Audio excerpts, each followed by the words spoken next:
just wanted to celebrate creativity and freedom and movement, style, art, just things that I feel we desire. We don't need them, we want them, and they are important because we want them.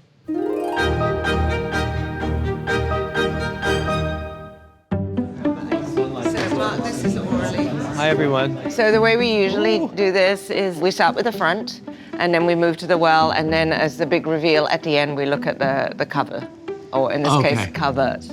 When Anna approached me with the idea in mind that I would be guest editor, my initial reaction to it was, I don't know how I could do this. I don't feel confident in my abilities. So I didn't really believe I was up to it, but Anna can be very persuasive. And I shared the news with Michael, Ariano, and Nick Newbold, and I said, what do you think? And, you know, we all kind of came to the same conclusion. If I didn't say yes, I'd regret it. So these are the content pages. Okay, TOC, right? Yeah. I learned that from Taylor yesterday and Virginia. We were going through the issue with Anna, like spread by spread, page by page, just reviewing it so that we could finally say, yes, this is it. We've seen it together. We've said goodbye and see you soon, kind of thing. Now we go into Kaia. Kaia. You've seen these pictures. I've seen those pictures. That was the first shoot we did for the magazine. It was a love fest, you know, between Grace, me, Kaia, Steven, Pat, Guido. It was just heaven. I have to drop one of them, and I don't know what one to drop. I mean, this one, architecturally, it's fantastic. This is a bit too colorful, maybe. There's a blue version. Yeah, we could go back and change it out. This really gives me Kaia. Yeah. When I heard Marc was going to be guest editing this issue, and when they asked me to do the cover, yeah, I was so thrilled that he thought of me for it. Our collaboration has meant so much to me and done so much for my career that to be able to celebrate it in this way is like such an honor. Willow, should we just wheel these next door and then she can try them? Which one do you want to start with? I felt like she would be a great cover because of who she is, because of the history I have with her, and because of the work that she's doing. Do you want leather or satin? You want to try that? Oh, that one's very good on you. I think it's absolutely... That's how I feel like my posture actually is. Well, like, yeah. I was really excited when I got to the fitting because they had all of the 2024 collection that Marc did, which was playing so much with proportion, all these like big oversized dresses and extreme versions of silhouettes. Your arms, what can you do? Anything forward is And down. fine, and down. Yeah, no up and back. You can't do this. I think fashion can take itself very seriously sometimes, and sometimes it should. But I also think it's so important to have satire. Marc always did such a good job of like taking the work really seriously, but not letting the clothes be too self-serious. I've never heard so much laughter in a pre-shoot fitting, because it's like every outfit makes you smile or it's a challenge. Yeah. What a joy to be able to bring those feelings into people through the clothes that you create. And it was the same at his fittings. Like, it was such a breath of fresh air of like, oh, we can enjoy this. It was a nice reminder of like, this should be fun. That's the one that the artist who's... Anna Weyant, who's one of my very favorite artists, is painting Kaia in the blue lace dress. From the beginning, I wanted her to do the cover. I thought it would be very exciting to have an Anna Weyant portrait of a young woman. I think she's a great artist, and I wanted to see her work championed in Vogue. Big hair and all that, so big. The energy in the studio was very, very good. It just went so well, and I got to work with Grace and Kaia and Guido and Pat, which is like the dream team.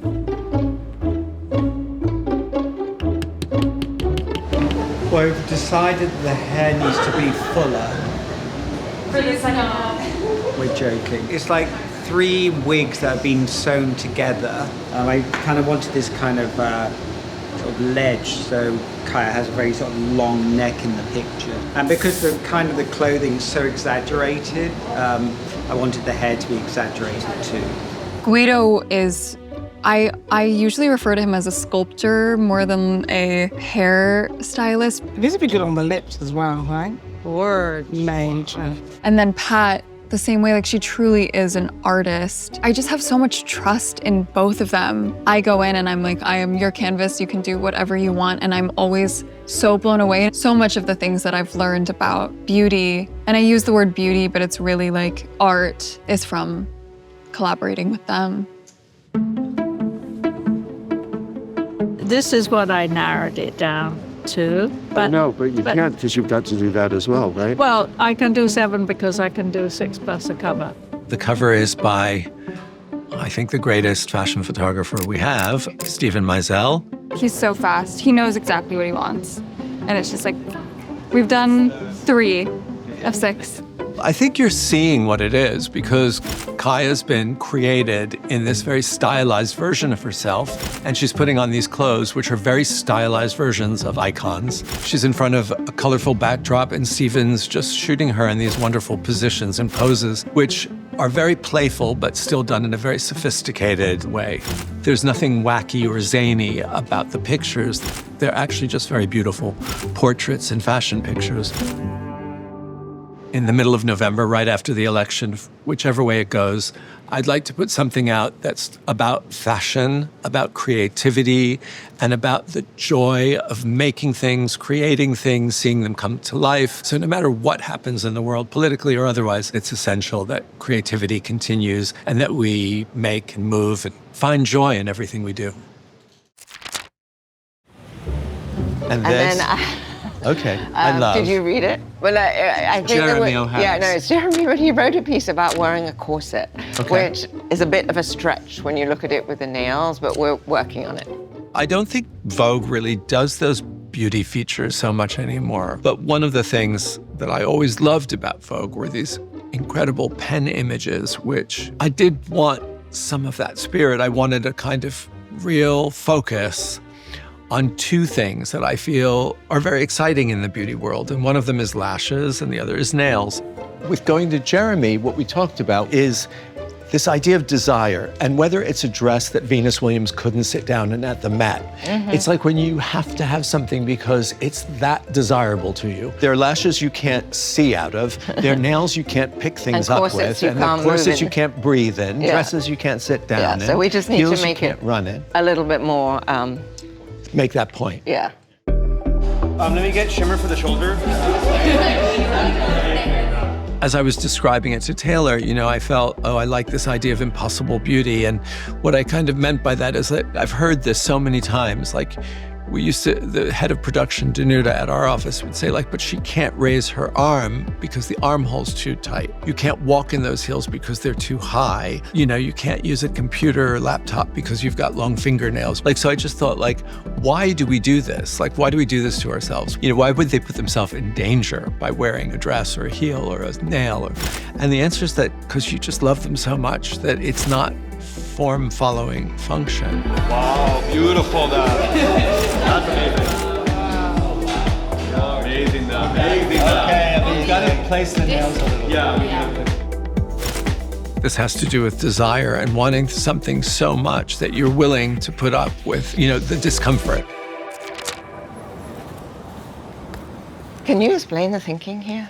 You know, I was absolutely not interested in doing the house at all. And then you gave me a little pressure on it. And I thought, okay, well, it needed to go in a completely different direction that wasn't at all about decor, but about my comfort at home. Gregory Crutzen image, I think, is probably the most personal it definitely is the most personal to me. And Gregory doesn't do things like this. He's turned down many requests over the years, but he was interested and open. So we made a date for him to come to the house. Then he just asked to have some time alone in the room that he was interested in photographing. And then he would write kind of paragraph about how he saw the image. And he wrote it as if it were a script. Well, it's a Frank Lloyd Wright house. It's like a historic monument to beauty and solitude, I think. Entering into your home and knowing how much thought and everything you've done to make this your home I wanted that all reflected in the picture in my own way. Yeah. Because I had to make it my own.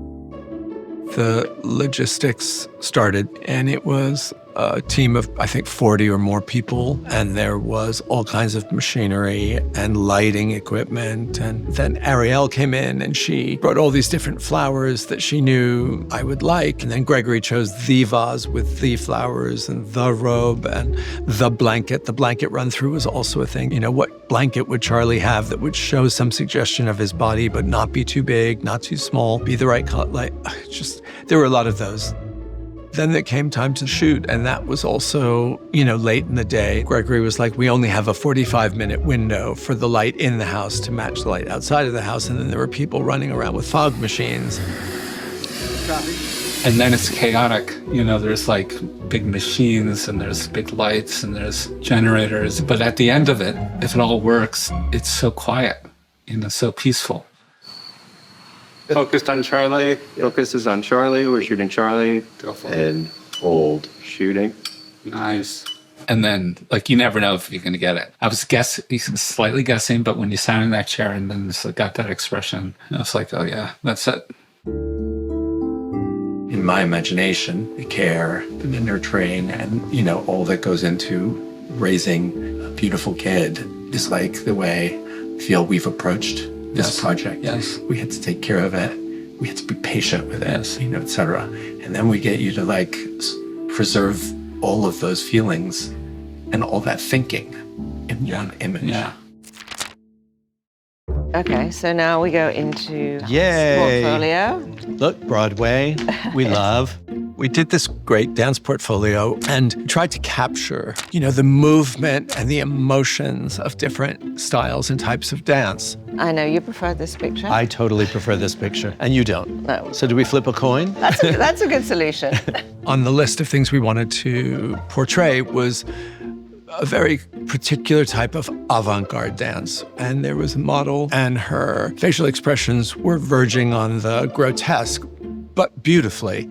And I don't think that's something that Anna really has the space for. If you don't like her, which I know you don't, this was a double-page spread. So why not just make it a double-page spread and not worry about another image? Or do you have Can you try this quickly as a double page for me? It didn't seem likely that we'd ever come to some agreement over that particular image. So I kind of felt like rather than replacing it with something I didn't like, it'd be better just not to have another image on the spread. She's so sweet, this girl here on the end. Love the makeup, really beautiful. The dance portfolio with Inez and Vinood, it went through a couple of conversations before we got to what we were doing and how we were going to do it. But we started off the shoot with this set within the studio that looked like a club. The idea was that there would be different types of dance introduced where then people would kind of back up, and there would be on the sides watching these other people compete with their different types of dance. There's nothing quite like it. It's very hard for me to articulate. It happened in the studio when we were doing that shoot. Yes, Amara! Smiling from ear to ear. I don't know what to do. When you see somebody standing in front of you and they start to move and you just think oh my God. And it's you can feel it. It's just this is so moving and so breathtaking. Period. That was beautiful. This whole issue, being that it's December and comes out in November, we've had this discussion because it will come out right after the election. Dance could either seem like this wonderful free expression and it could create feelings of elation and joy, or it could look why are they dancing? That's the last thing in the world. But then I thought the idea of the spirit is something that we all in fashion, I think, understand. And it's we love the creativity of it. We love expressing ourselves through the choices we make. And that should never change, regardless of what happens in the world. It doesn't mean it's more important than these great issues in the world, but you can't lose sight of how vital or how important creativity is and the joy that it brings people.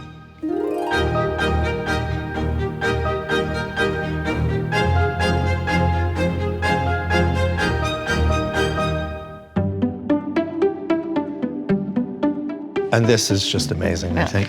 I mean, I think the important thing now are the cover lines. Or if you wanted to try a different color logo.